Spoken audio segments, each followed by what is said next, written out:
Right, this is how you make a slime.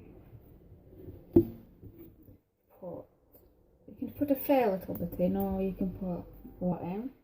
So glue, as you can see. Then you put this in. You can get it from Sainsbury's or your local store. Then mix that. Then you can put the eye washing or whatever. It's a little bit too much. Mix that. As you can tell, it's starting to like slime. And you can put food colouring in if you want.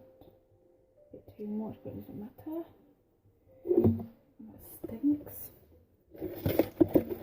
You can see it's looking like slime. It ends up turning like that. Oops. Now this is what you do.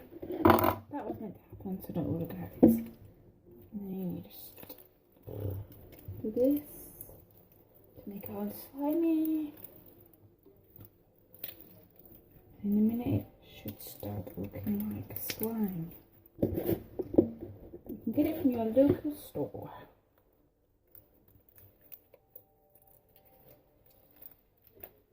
There.